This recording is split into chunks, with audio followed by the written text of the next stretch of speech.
Charles, Anne, Andrew and Edward were conceived and born in the same way as most of us. But let's be frank, they're different. Your Majesty, Mummy. Like them or loathe them, we know their triumphs and disasters almost as well as those of our own families. The monarchy was seen as the ideal family. By whom? By the country at large. From glamorous youth to troubled middle age, no detail of their privileged lives, it seems, was too private to share. Hello, Jeremy. Have a seat. In this series, I'll meet some of the people who played a role at critical moments in the Royal Children's soap opera. This is very exciting, being interviewed by the Great Inquisitor. So it was true. But I'm afraid I can't tell you who it was, Jeremy. I'll revisit old haunts. This is the photo from your time here. And discover new reading matter. Do you think it's a picture album for the nation? Yeah, I might steal that phrase. To find out how the royal foursome's relationship with their mother... It has turned out to be an annus horribilis. ...and each other... Charles went apoplectic. ...seemed to threaten the crown itself. That was a real bombshell. And changed the British monarchy.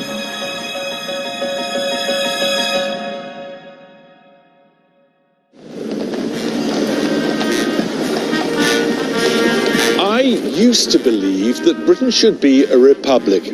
Now, though, I'm a monarchist. No sudden realization, just years and years of interviewing people making their way up the greasy pole of politics led me to the conclusion that representing the country should be kept out of the hands of those who want the job. The problem is that with a monarch comes a family. To be a royal child is to be watched from the moment you're born, sometimes even before you're born. Your life is an object of fascination for millions around the world, and photographers jostle to capture every tiny triumph and tantrum. The first generation subject to this level of exposure, the Queen's children. Prince Charles has turned 70. He's the first royal child to have grown up and grown old entirely in the public eye. What can it be like to live with that much attention? How are you feeling today, Prince Charles? How am I feeling? Older. What have the Queen's children done to the monarchy?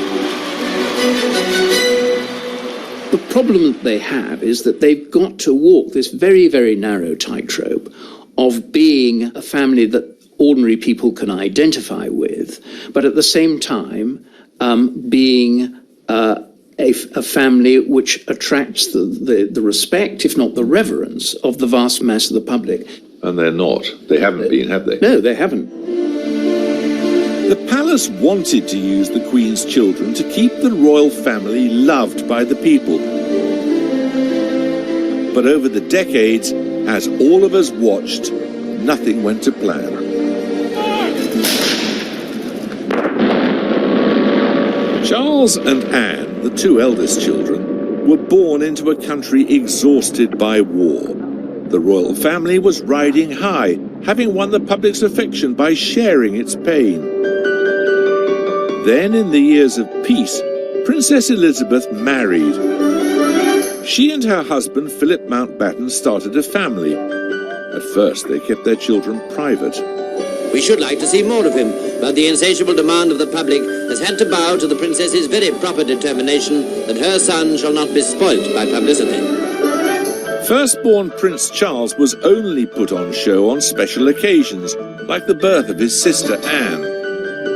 If you talk to people who knew them at that time, they were very normal parents. In fact, they were quite modern parents for the period, given the class they came from. Giles Brandreth knows Prince Philip and has written an account of the Queen's marriage. They were hands-on parents at that stage. They were getting down, reading the children bedtime stories. They were playing with, there was bath time. There was normal life. Until one death changed everything.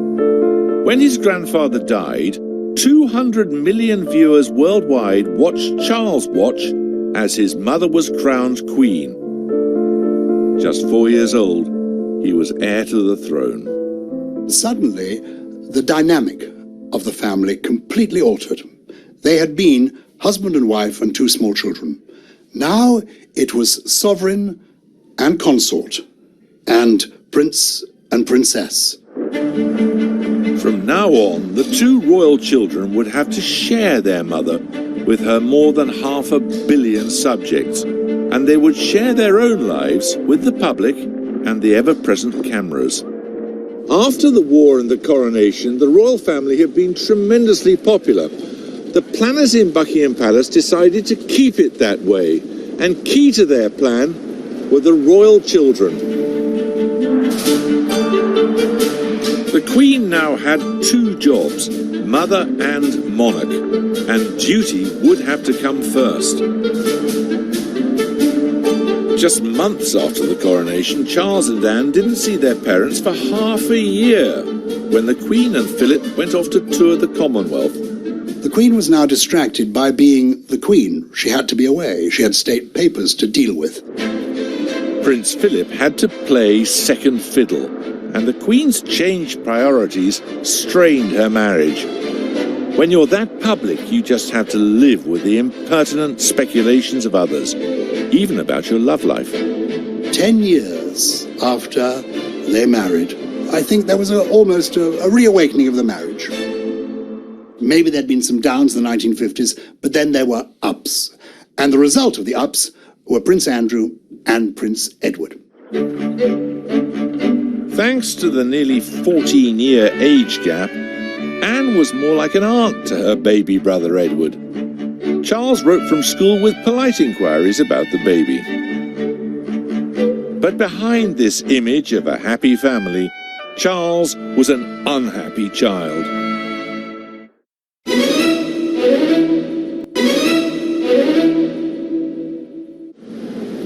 We all have to live with the consequences of our childhood and schooling. Prince Charles and his siblings were the first royal children to go to school rather than being taught at home. The idea was to present this family as being just like us, only slightly different. Princess Anne will be treated at the Queen's request exactly the same as any other girl. Anne was sent to Benenden, a posh girls' school. Story went she was the only pupil with pocket money left at the end of term. But the plan didn't suit all the children equally. The Duke of Edinburgh thought that Charles must be made a man of, and that he must be sent away to school like other people. Piers Brendan is a historian of the British royals and a Republican. Gordonstoun, Charles described as colditz in kilts. It was a kind of North Country borstal, really.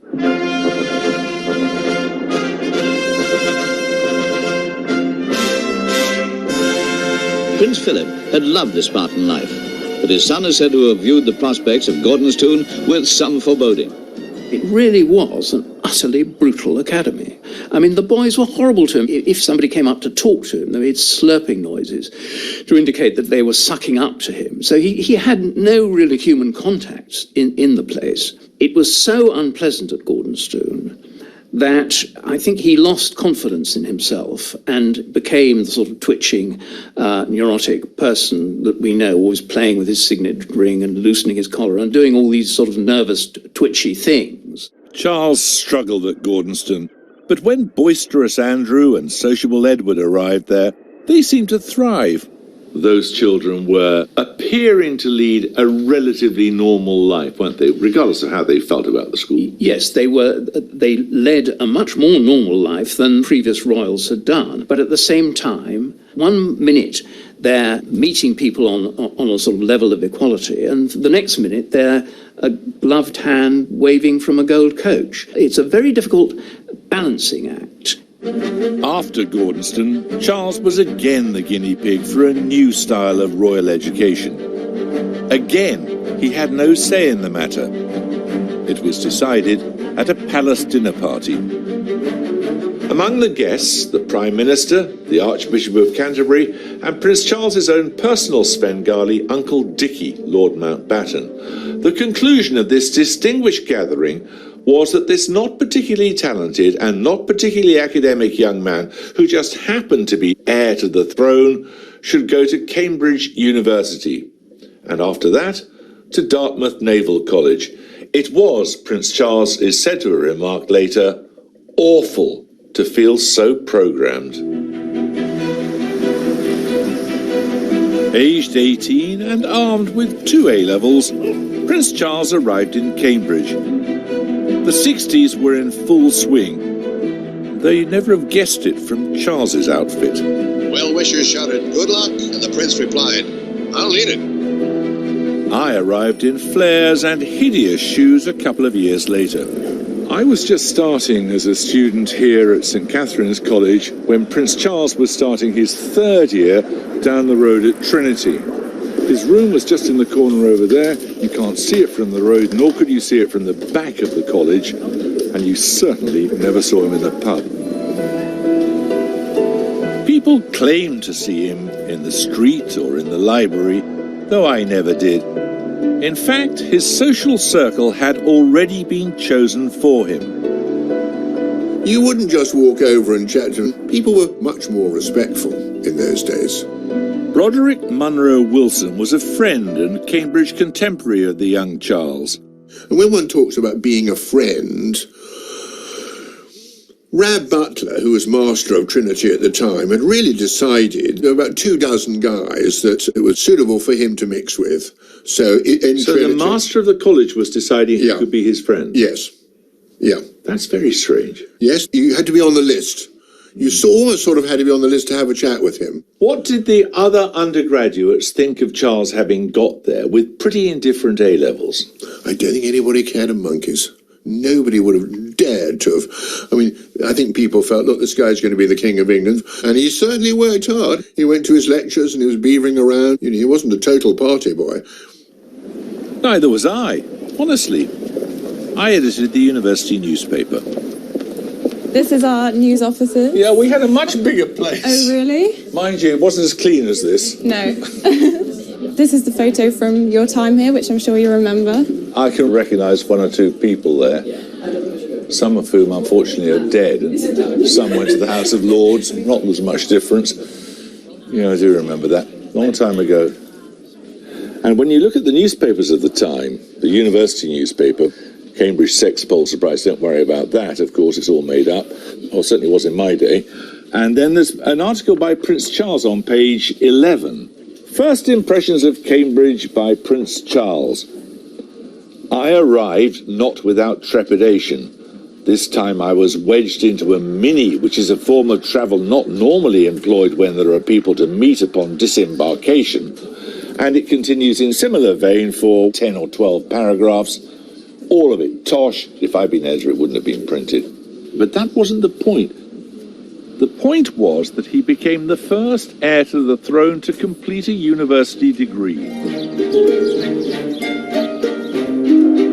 Charles was said to be a happy student, though with bodyguards and friendless, he was never going to be a normal one. Being a student and navigating life away from home is difficult enough for any of us. But imagine having to spend your summer holidays being heir to the throne.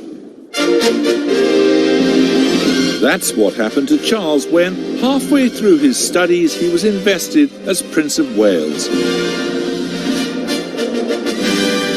This ridiculous ceremony was accompanied by a new public relations idea, to present the royal family as just like you and me. The idea was a remarkable behind-closed-doors TV documentary. At the urging of Dickie Mountbatten, Press Secretary Bill Heseltine, and Prince Philip himself, the Queen had agreed to let the cameras in. Nothing like it had been done before or since.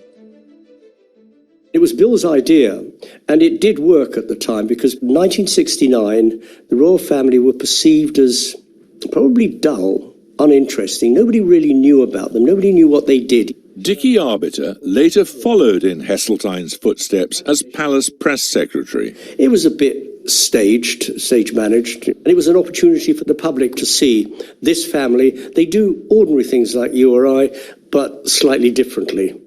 After months of negotiation, the BBC is allowed access to all sorts of things at the palace, intimate moments like breakfast, as well as to state occasions. The film is shown 11 times. I saw it ages ago now, like most of the nation, I suppose. I wonder if it's improved. The programme, imaginatively called Royal Family, became the most watched documentary ever, seen by 3/4 of Britain. And then, innocent though it was, the palace ordered the film be locked away. The Queen has the copyright. It's never been shown again. You can see odd snippets of the trailer, but nothing else. And the Queen has sat on that because she felt it's letting daylight in upon magic. So why does the film disappear? The word is that the Queen takes seriously David Attenborough's comment that the tribe must never be allowed to look inside the hut of the king. For the palace, the problem is very simple. Once you've invited the cameras in, how do you keep them out? In hindsight, do you think it was a mistake? It wasn't a mistake in 1969. No, but they'd invaded their own privacy. Well, they had invaded their own privacy and the spotlight was switched on them. But then that had happened in 1953 with the televising of the coronation. The lights were on, the cameras were rolling, and they'd been on and rolling ever since. The very next year, cameras were definitely rolling when Charles and Anne, 21 and 19 years old, were sent to tour America. The White House greeted them more like celebrities than royalty. Anne made no effort to conceal her dislike of the cameras, the first sign of her difficult relationship with the press. Did you find there was a very big difference in their attitudes towards the press? Yes, definitely. Anne was always aloof, and she thought she was a princess. She didn't have to do anything to please anybody, Charles didn't mind. He was in a good mood. He did funny things, That was Prince Charles, is it? Yeah. Photographer Anwar Hussain took his first picture of Charles and Anne when they were only 5 and 4 years old. He'd started out shooting rock and roll royalty, but he'd a revolutionary new approach for photographing royal children, capturing them in unguarded moments. Well, I wanted to make them look more human and more interesting in a way. After photographing any show business people, I want to bring some rock and roll into their life. I think I did succeed looking at pictures. Oh, that's a really racy photograph. Yeah, I know. Prince Charles topless. Yeah, topless, can you imagine? Did he know you were taking that photograph? In fact, there's another picture which he was talking to me, and we were not that far. It's not a long lens or something like that. He didn't mind at all. Because that's quite an intimate photograph. I know, it's unbelievable. How many times you see a royal bare-chested? While Anwar shot Charles like a rock star, Anne was turned into a Vogue cover girl. This pouting glamour puss wasn't the real Anne. She knew she was public property, but she tried to carve out a life apart from cutting ribbons. Aged 21, she took eventing gold at the European Championships. And she won something more surprising, Sports Personality of the Year. Charles, though, was being forced to keep his eye on a different prize. The Daily Telegraph had done a whole feature, and it had potential brides for the Prince of Wales. Quite large photographs. There was a sort of Norwegian elk hound and somebody rather strange from a German. And I thought, oh, God, I'm sure I could get terribly excited about this. You were reading this with Prince Charles? Yes, we were all reading it together. And I thought, God, poor sod, I'm not sure I'd go for any of these. Caroline of Monaco was about the only one, possibly. And he said to me, Brod, shall I go gay? That is a fact. And we all roared for laughter and moved on. Because he found the prospects being dangled in front of him so unappealing. I think the market was so narrow. But of course she had to be a virgin, so, ding, ding, ding. There wasn't a lot of choice. Virgins left in England by that stage. I would expect there were probably none, and I think there was a tricky one for him, a very, very tricky one for him. The sexual revolution was in full swing, and the royals were not immune. It was round this time that Charles first met Camilla Shand. One version of the story says that Camilla was looking for distraction because her on-off boyfriend Andrew Parker Bowles had caught the eye of Princess Anne, a royal love square. Best to leave that to the gossip pages. They had a jolly time. I mean, there's no doubt about it. Don't kid yourself. They had a lot of fun. But I think Princess Anne too? Well, to a degree, yes. And you see, no, absolutely. She wasn't a stuffy old thing. I mean, wouldn't want anybody to think that they were shrinking violets, either of them. Both young royals were free to have fun, but only one could marry as she wished. Charles was ordered to break it off with Camilla, but Anne got engaged to Parker Bowles Mark II. I mean, Captain Mark Phillips. Do you think you'll make a good housewife? I mean, can you cook, for example? Which I'm not totally useless. I was quite well educated, one way or another. In 1973, 500 million television viewers watched Anne's wedding. Her husband's nickname was said to be Foggy, a bit thick and wet. Anne, though a fairy tale bride, was difficult, just like her dad. It stood her in good stead in an extraordinary event only a few months later.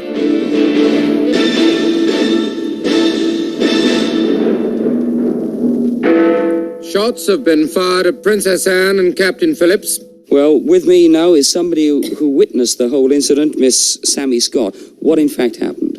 The gunman, he was really sort of shaking the door and trying to get in. Into the royal car? Into the royal car. And he saw that they were trying to get out. And he came shooting around the front of the car and went to fire the gun at them again. But she refuses to get out of the car, despite the fact that her bodyguard has been shot 3 times.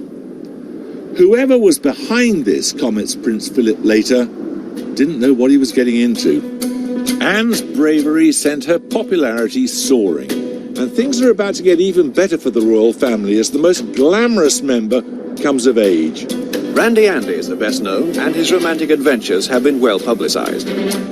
Andrew's exploits delighted the media, but there was trouble brewing at the palace.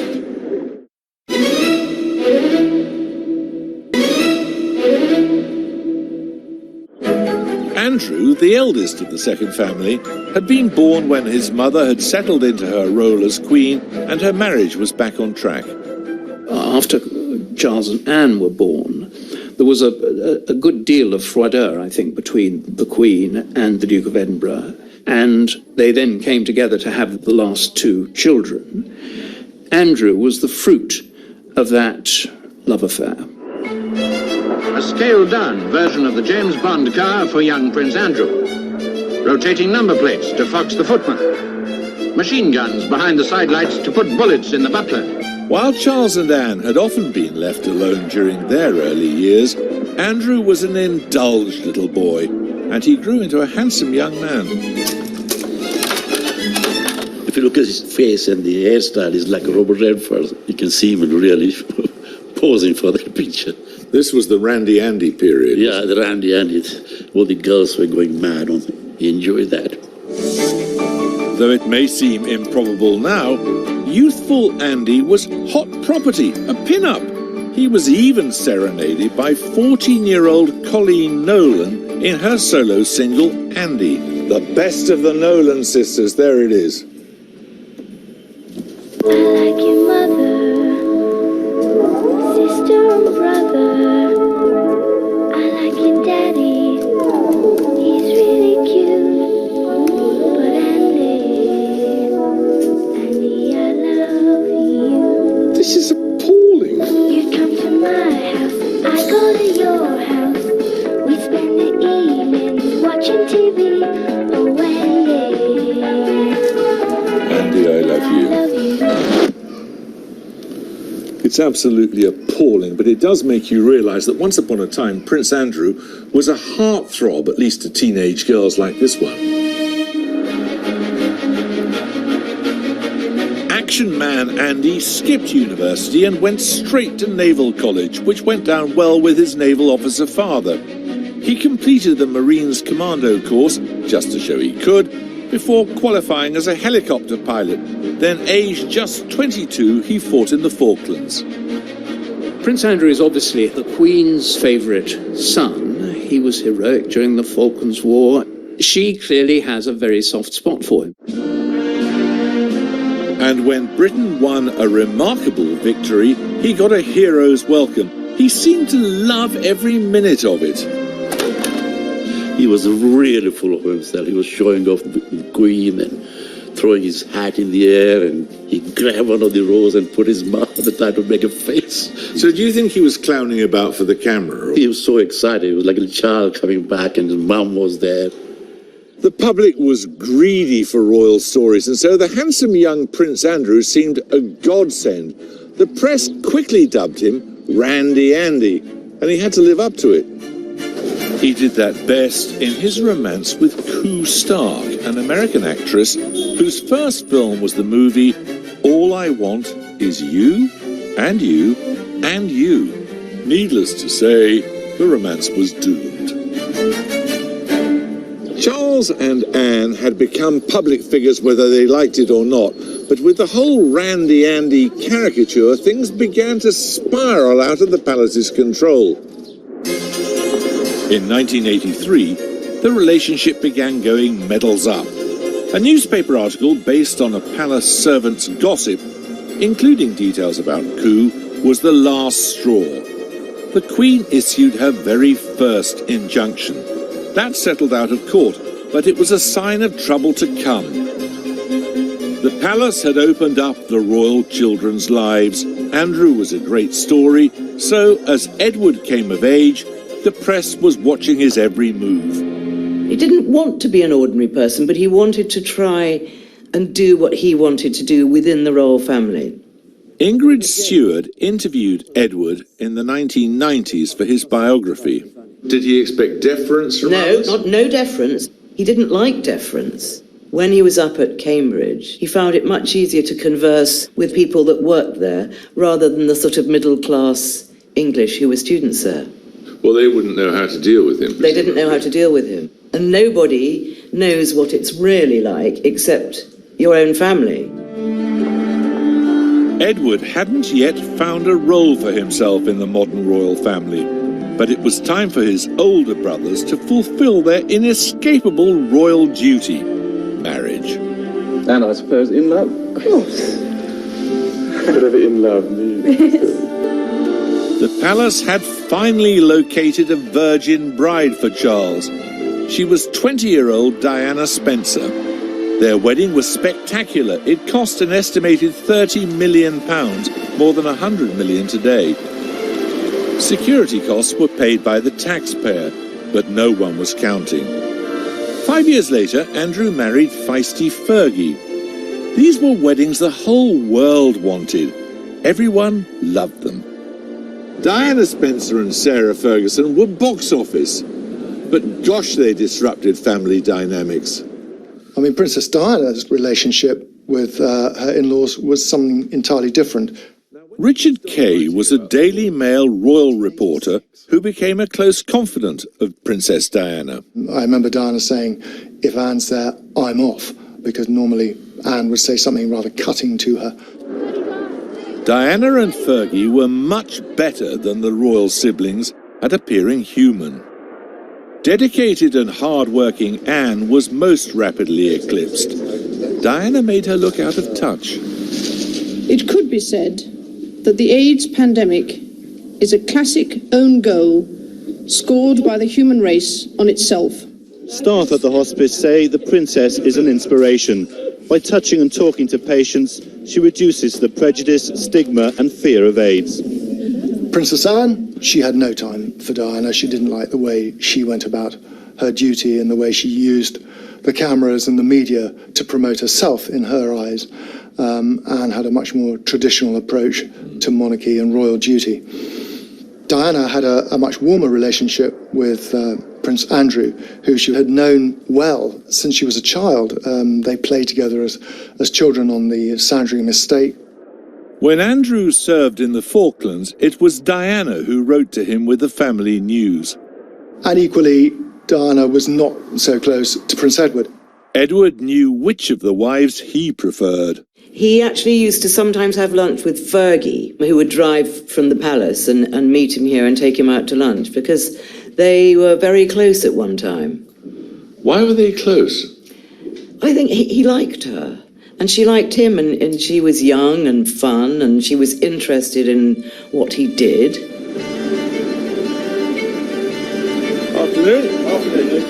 Diana and Fergie somehow managed to be themselves and be loved for it. But it seemed to be harder for the royal children. When Charles began to put his opinions out there, he received a very mixed response. The heir to the throne's views on modern architecture took the form of a prime-time TV programme, A Vision of Britain. All around me is what used to be one of the architectural wonders of the world, London. What was rebuilt after the war has succeeded in wrecking London's skyline. The Prince of Wales travelled the breadth of the country, turning his nose up at the sort of places where most of us live and work. It's remembered with some scorn now, but at the time, lots of people loved it. The Sunday Express screamed, "3 cheers for the Prince of Wales," and the Sunday Mirror said, "Fit to be king now." As heir to the throne, Charles couldn't overstep royal protocol too far. His younger brother, though, thought he could get away with making his own choices.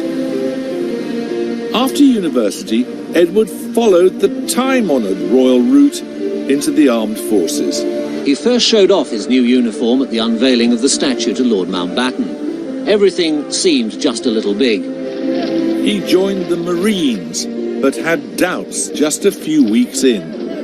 He said it was the most difficult decision he'd ever had to make, and it took him a long time to pluck up the courage.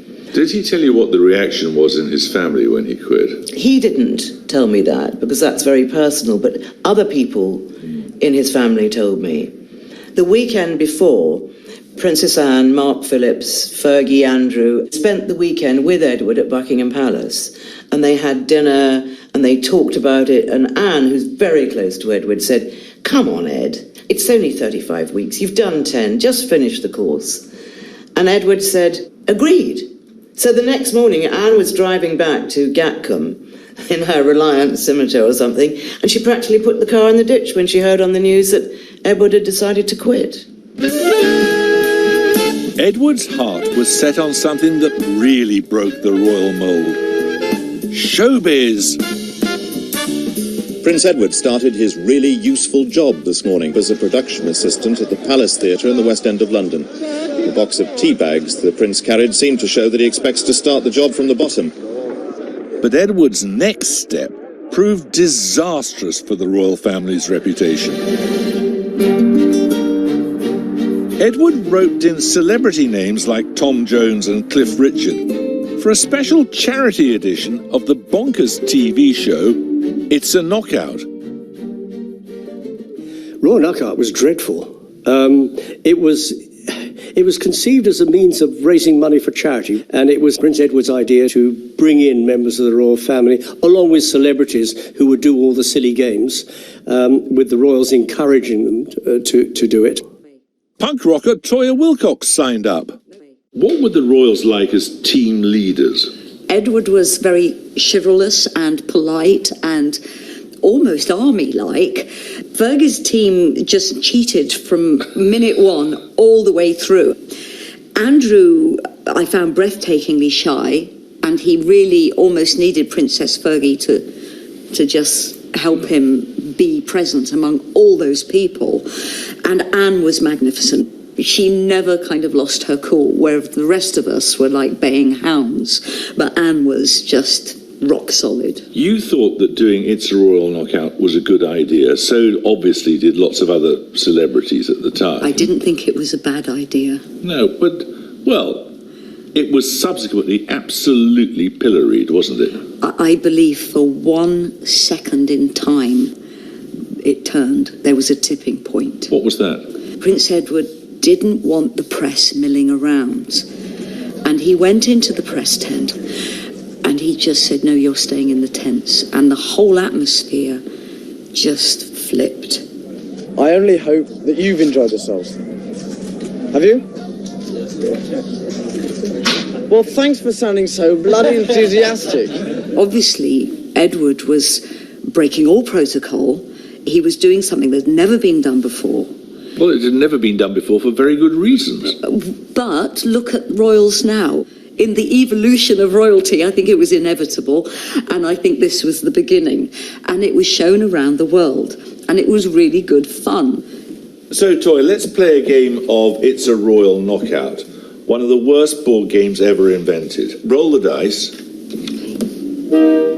It's a Royal Knockout raised more than £1 million for charity, but it cost the Queen's children something priceless: respect. The next round involves blindfolds. Am I putting this on first? Means you go first. I'm a very happy woman. I've got Mr. Paxman in blindfold. Even the posh parts of the press ridiculed the royal siblings. Knockout ended what the royal family documentary had begun. It stripped away the last scrap of deference for the Queen's children. And things were about to get very much worse. I'm going to channel my inner Fergie. Yeah. I've won.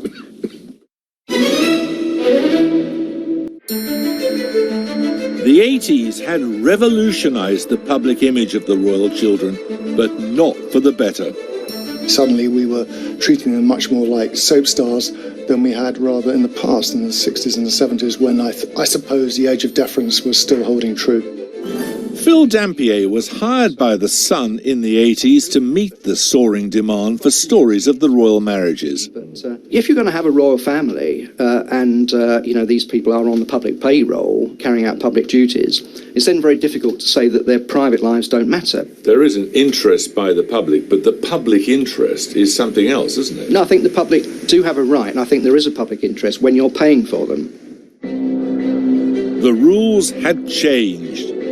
Anne was the first to discover that her decades of duty only served to make her private life fair game. It had been suspected for a while that her marriage was on the rocks. In the mid-80s, a New Zealand art teacher gave birth to her husband, Mark Phillips' child. Then, love letters sent to Anne by a smitten royal equerry somehow found their way to a tabloid newsroom. I was on The Sun at the time when the infamous letters came in that Tim Lawrence had written to her, love letters.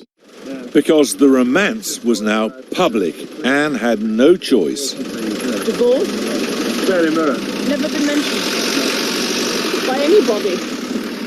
But a divorce did happen, and very soon after it, Anne remarried.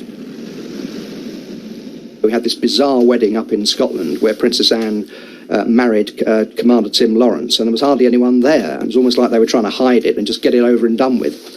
In any other 12-month, Anne's messy marriages would be the royal scandal of the year. But 1992 has so much more to give.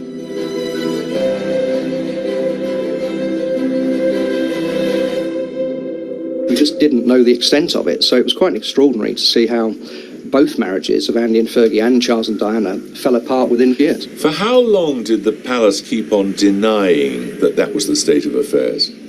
Well, looking back, I can honestly say that the palace lied to me, or some of the press officers lied to me on a sort of daily basis for about 5 years.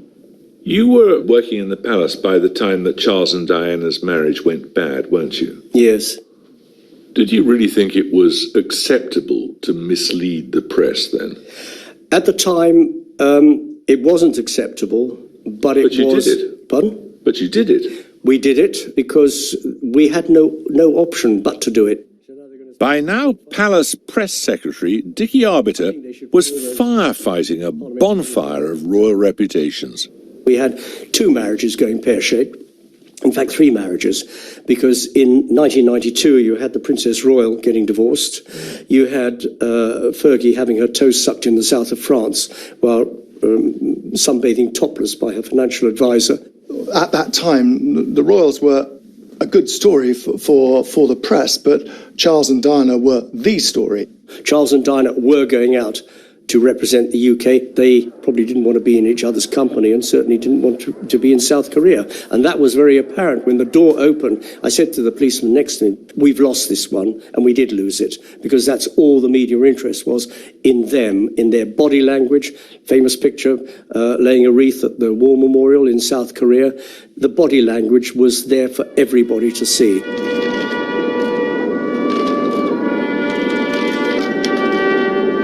Failed marriages are perfectly common. Why was it such a big deal with royalty? I suppose because the monarchy was seen as the ideal family. By whom? Well, by the country at large. I mean, in a way, they were victims of their own success.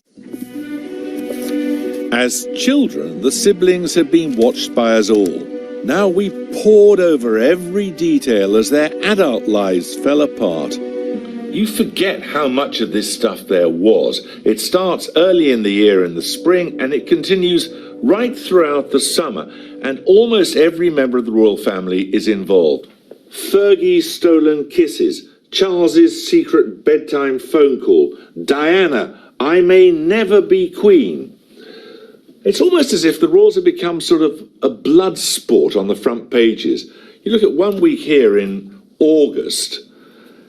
Queen in rage at topless Fergie is the first one. The next day, a picture of Fergie topless, Fergie's final boob, and then it's just relentless. What must it have been like to be in the palace, and all you can do is wonder what on earth they're going to come up with next. The British public was being lied to by its press, and almost unthinkably, it was being lied to by Buckingham Palace, which had tried to present a picture of fairy tale weddings and happy romances and happy ever after, when the reality was Charles's secret bedtime phone call. All of it created a climate of distrust in the establishment, which lasts to this day. 1992 is not a year on which I shall look back with undiluted pleasure. In the words of one of my more sympathetic correspondents, it has turned out to be an annus horribilis. Statement to Prime Minister. When the Queen gave her annus horribilis speech, it must have seemed that 1992 was as bad as it could get. Then the most shocking thing of all happened. I was in the newsroom at the time. It is announced from Buckingham Palace that, with regret, the Prince and Princess of Wales have decided to separate. Good evening. So it's official. The marriage, which commentators proclaimed was dead years ago, is no more. Today's announcement represents an attempt by Buckingham Palace to draw a line under a lengthening catalogue of bad news, which was threatening serious damage to the royals. The ending of Charles and Diana's marriage changed everything. We knew there was a huge problem with the marriage between Charles and Diana, but we didn't think it was conceivable that they could ever separate. Divorce was the D word, the dirty word. The experiment to put the Queen's children in the public eye had failed spectacularly and publicly. When they were young and glamorous and doing exciting things, when Charles was an action man, when Princess Anne was doing great things on horseback, that was effective. But subsequently, they were a classic instance of privilege without responsibility. And so their bad behaviour, I think, reflected onto the institution as a whole. 1992 is an absolutely critical year, isn't it?